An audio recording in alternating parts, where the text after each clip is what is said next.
Hello and welcome to the history of Stargate SG1. Today's episode we're going to be covering the Goa'uld Underlord Tanith, and here we go. Tanith was the name of the Goa'uld inside Chulakian priestess Shan'auc, which soon matured. It chose to be named Tanith and was implanted in Hebron. Unfortunately, in spite of Shan'auc's hopes that the Goa'uld were wrong, Tanith later fully emerged, taking complete control of Hebron's body before he murdered Shan'auc. For the next 2 years, Tanith would become a huge thorn in the side of SG1, particularly Teal'c, until Tanith's death at Teal'c's hands in 2002. In the year 2000, convinced that she had swayed the immature symbiote she carried to a new philosophy, Shan'auc of the Red Hills took this information to the Tok'ra to procure a willing host for it. As a former lover of Teal'c, Shan'auc offered hope that the Goa'uld threat might be lessened through such contact. However, Tanith had been deceiving Shan'auc all along after implantation.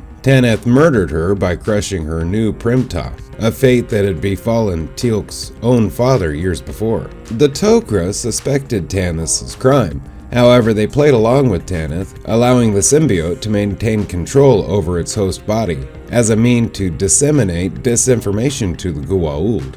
The Tok'ra were able to use Tanith to intercept a transmission between Harrower and Apophis when they were setting up a meeting to negotiate an alliance. 2001. Once Tanith's usefulness was over, the Tok'ra intended to extract Tanith from the host and leave the symbiote behind on Vorash for later retrieval by Apophis. Unfortunately, their plan failed when Tanith, having been aware of their plan, decided to take matters into his own hands. He faked being dead before overthrowing 2 Tok'ra guards, who had arrived to investigate, before escaping, which also triggered a huge search for him, with Teal'c leading the search. On the hills of Vorash, while hiding out of sight, Tanith retrieved a long-range communication device, which he used to contact Apophis, informing the System Lord of the Tok'ra's location. A while later, Tanith ended up meeting with 2 of Apophis's Jaffa, with one Jaffa stating that Apophis was grateful to Tanith for his service, with Tanith stating there was one more thing Apophis could be grateful for.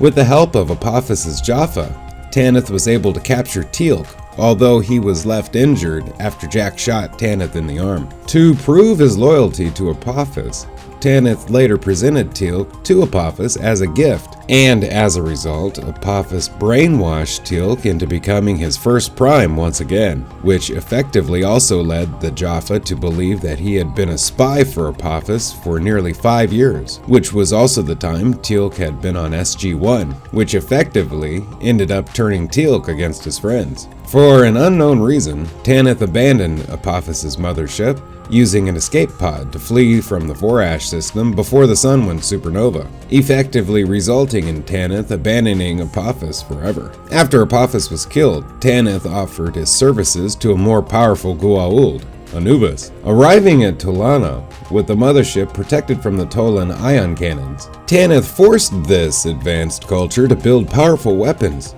that could penetrate solid matter, such as the Iris shield at Stargate Command. Tanith attacked the planet in the end, and a hurried transmission through the Tolan long-range communication device informed the Ta'ri that only a few Tolan had escaped, and defenses were failing before cutting out completely. 2002. 2 years after Shan'auc's death in 2002, Teal'c finally succeeded in avenging her.